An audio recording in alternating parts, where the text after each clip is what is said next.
April 14, 1943. Fleet Radio Unit Pacific Pearl Harbor. The cryptographers. A pencil moved across paper as intercepted Japanese naval characters transformed into English text.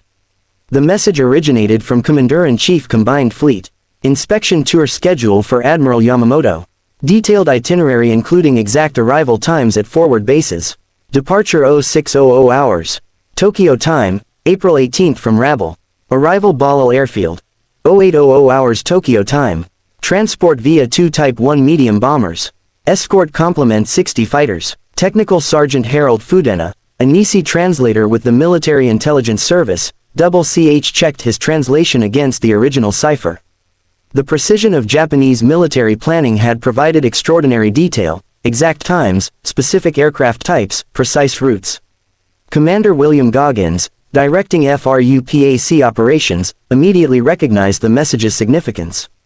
Within minutes, the decoded intelligence was in the hands of Commander Edwin Layton, Pacific Fleet Intelligence Officer. Layton's eyes widened as he absorbed the implications. Admiral Isoroku Yamamoto, architect of Pearl Harbor, would be within range of American fighters for exactly one opportunity. What none of them knew was that this single decoded message would trigger the most audacious fighter interception in aviation history. The Pacific War had taught American forces that individual Japanese commanders were not just military leaders. They were symbols. Kill the symbol and you shatter morale across an entire fleet. Admiral Isoroku Yamamoto represented more than naval leadership. Harvard-educated, widely traveled, poker-playing Yamamoto understood America better than any Japanese commander. His warnings about American industrial capacity had been ignored. His reluctance to wage war against the United States had been overruled. Yet once committed, he had orchestrated Pearl Harbor with mathematical precision, achieved tactical victories in the early Pacific campaigns, and nearly delivered decisive triumph at Midway before American codebreakers turned the tide. The Lougheed P-38G Lightning sat on the tarmac at Fighter Strip No. 2, Henderson Field, Guadalcanal. Twin Allison V1710-89 91st engines capable of pushing the aircraft to 414 miles per hour at 25,000 feet. Twin booms extending behind the engines connected by a horizontal stabilizer spanning 52 feet. Central NL housing pilot and armament. 4 Browning A and M250 caliber machine guns and 1 Hispano M220 mm cannon clustered in the nose, eliminating the convergence problems of wing-mounted weapons. With 2 external 165 gallons drop tanks supplementing the 300 gallons internal capacity, the Lightning could achieve a combat radius exceeding 450 miles. No other American fighter in the Pacific theater could match that range. Major John William Mitchell stood in the operations dugout studying weather reports and intelligence updates.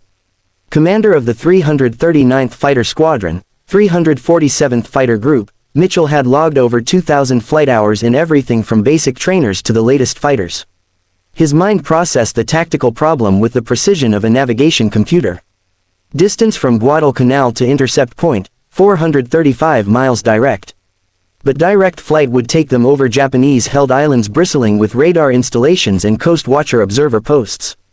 The indirect route swinging far out to sea before turning north added 165 miles. Total distance outbound 600 meters. Return distance 400 meters. 1,000 miles total with fuel reserves for perhaps 7 minutes of combat at war emergency power. The mathematics were unforgiving. Standard P-38G internal fuel capacity. 300 grams in main tanks, 60 grams in reserve tanks. 2 165 gallons drop tanks added 330 grams. Total fuel 690 grams maximum. Consumption at cruise settings, approximately 50 gal per hour per engine at low altitude increasing with altitude and power settings. Flying time available just over 5 hours and 45 minutes under ideal conditions. Required flying time for the mission 4 hours and 30 minutes minimum assuming perfect navigation and no delays. The margin for error was essentially zero when accounting for combat maneuvering and potential headwinds. Captain Thomas George Lanier Jr. had studied the mission profile until every detail was burned into his memory. Son of Lieutenant Colonel Thomas Lanier Sr., a decorated World War I aviator who had served on General Billy Mitchell's staff, the younger Lanphier possessed both the tactical skills and political instincts that would shape his future. 6 feet tall, broad-shouldered, with the confident bearing of a natural leader, he had already claimed 5 aerial victories, though some were disputed. His aggressive flying style and talent for self-promotion had earned him both admirers and detractors within the squadron. At 27 years old, Lanphier saw the Yamamoto mission as his ticket to fame and post-war political success. First, Lieutenant Rex Theodore Barber represented a different archetype of American fighter pilot. Oregon farm boy from Culver, Oregon State College engineering student before enlisting in September 1940, Barber flew with mechanical precision and quiet competence. Where Lanphier sought glory, Barber sought efficiency. His confirmed aerial victories had been achieved through careful positioning and accurate gunnery rather than spectacular aerobatics. At 25 years old, he had developed the ability to visualize three-dimensional combat geometry with remarkable clarity. His methodical approach to aerial combat reflected his engineering background. Every action calculated, every risk assessed, every shot carefully aimed.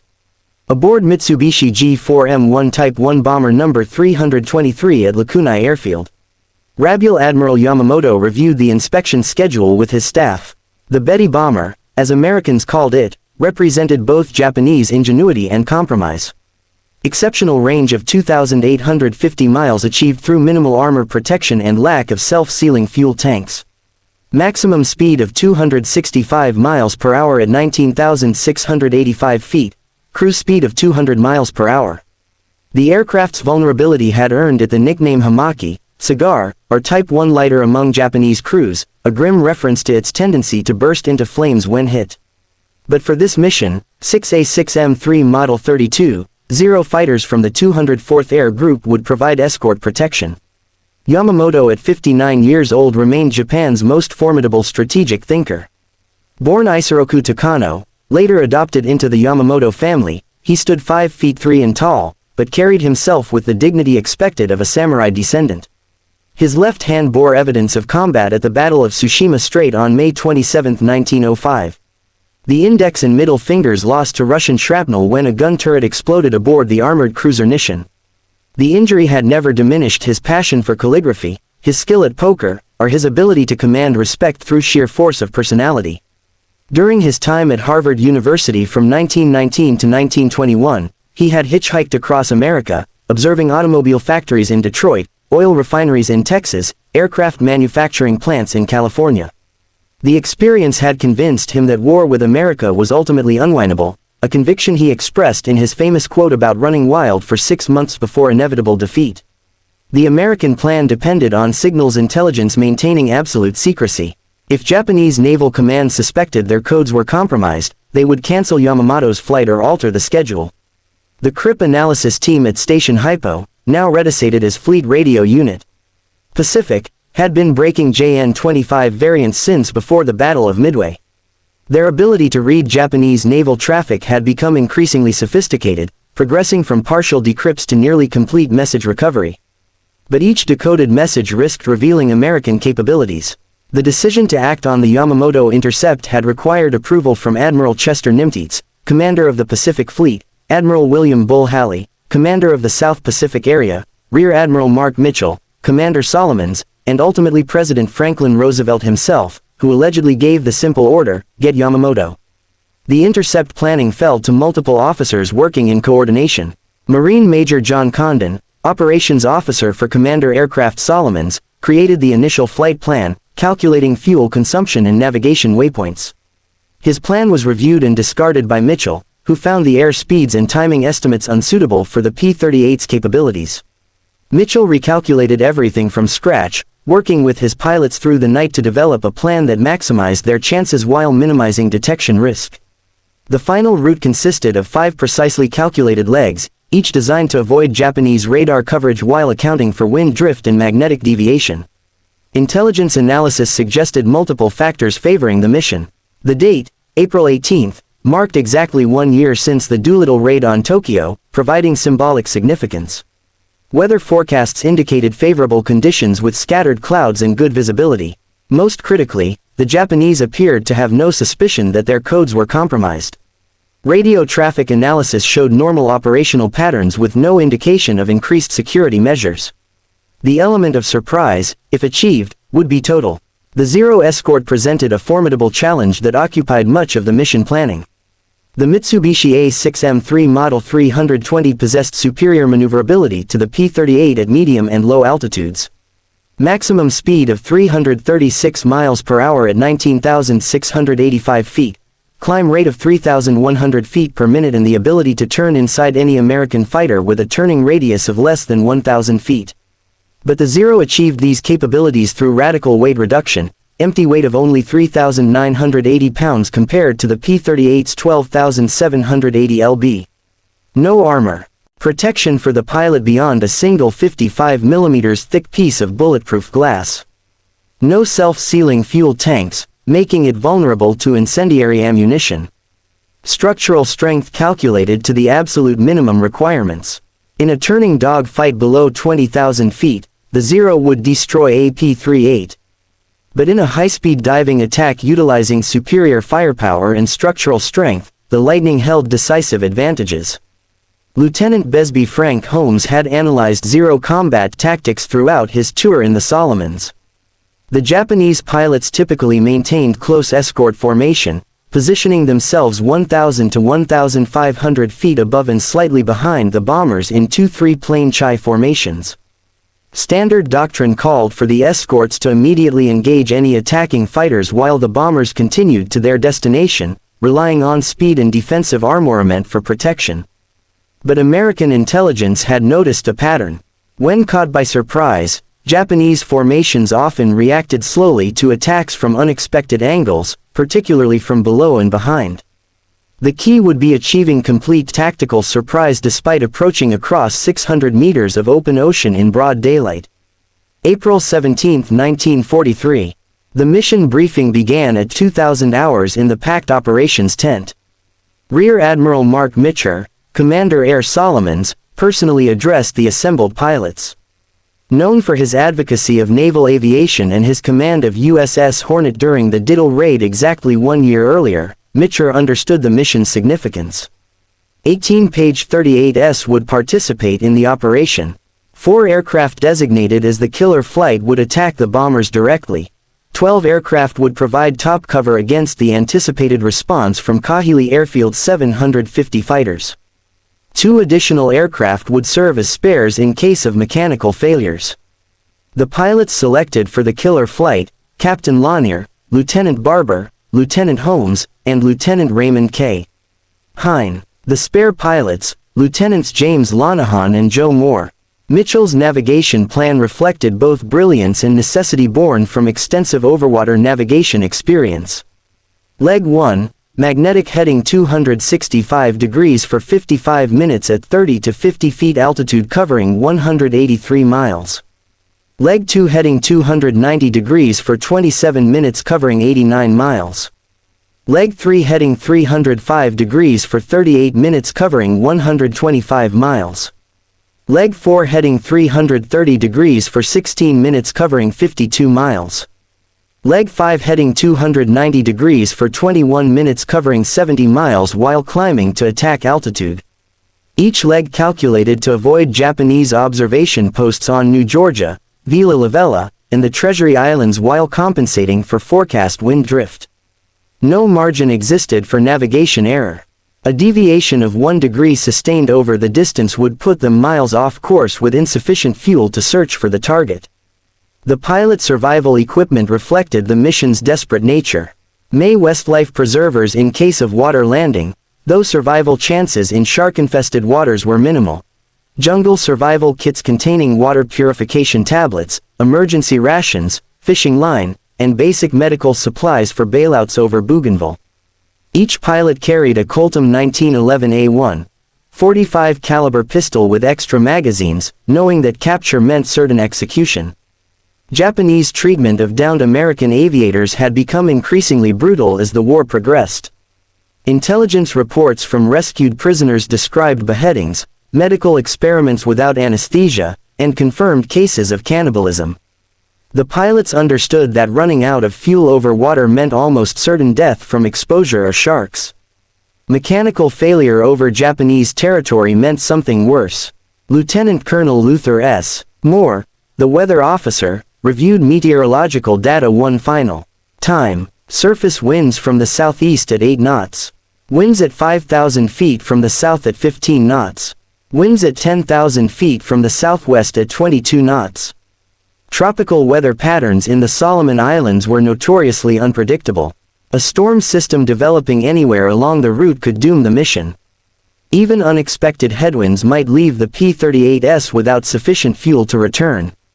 The meteorologist estimated a 70% probability of favorable conditions, but everyone understood that weather in the Solomon Islands could change within minutes.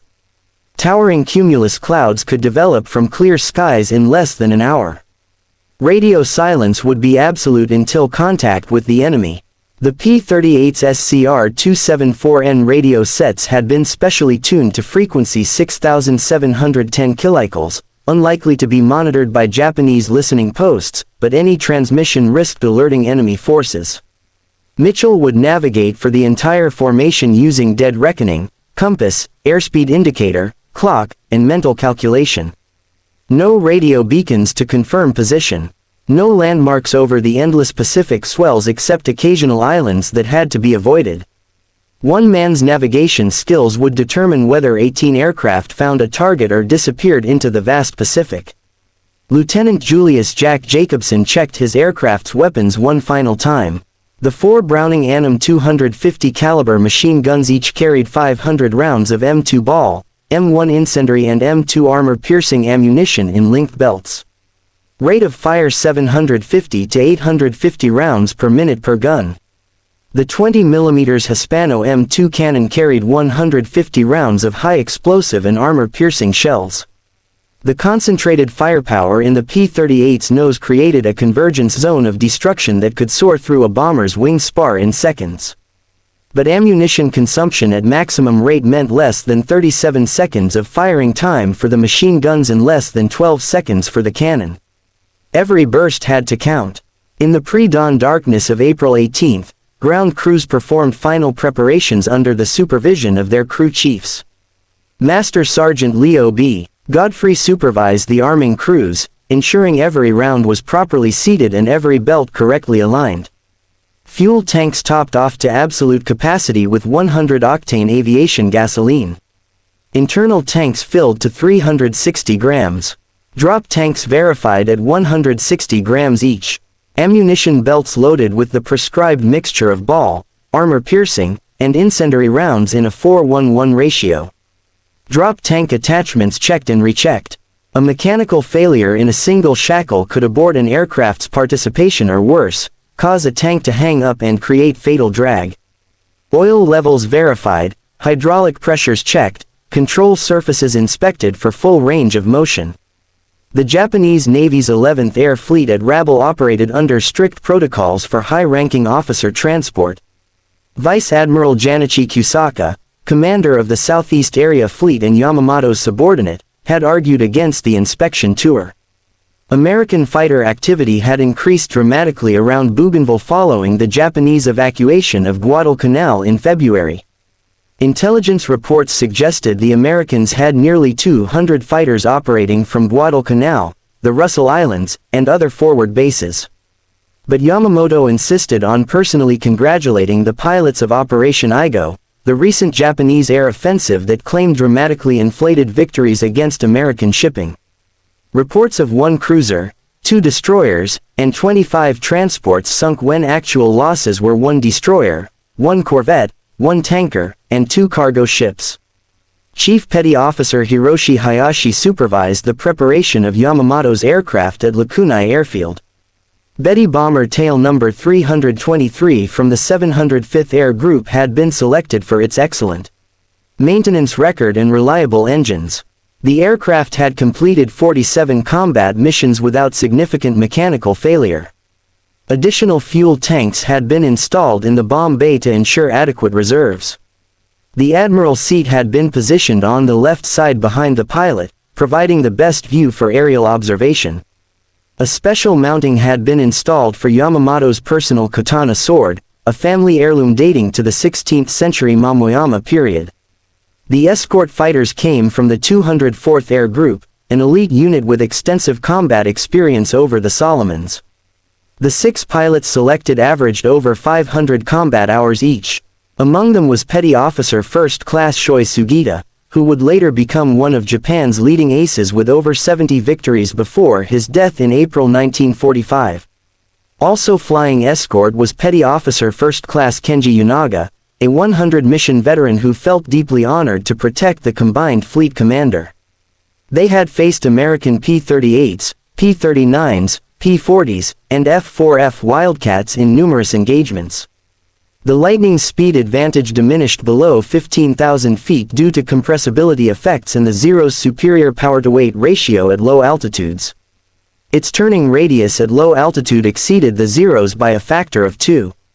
In a low-altitude turning engagement, the Zero pilots believed they would hold every advantage except firepower and armor protection. At 0725 hours local time, 0525 Tokyo time on April 18, Mitchell's P-38S began taking off from Fighter Strip No. 2 at Henderson Field. The takeoff sequence had been carefully orchestrated to minimize time and fuel consumption.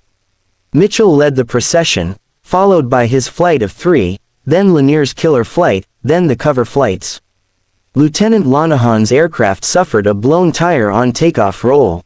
The P-38 skidding off the runway in a cloud of coral dust and tearing off the right wheel. He was unhurt but eliminated from the mission. Lieutenant Joe Moore's fuel transfer pump failed during climbout, preventing him from accessing his drop tank fuel, forcing him to return immediately.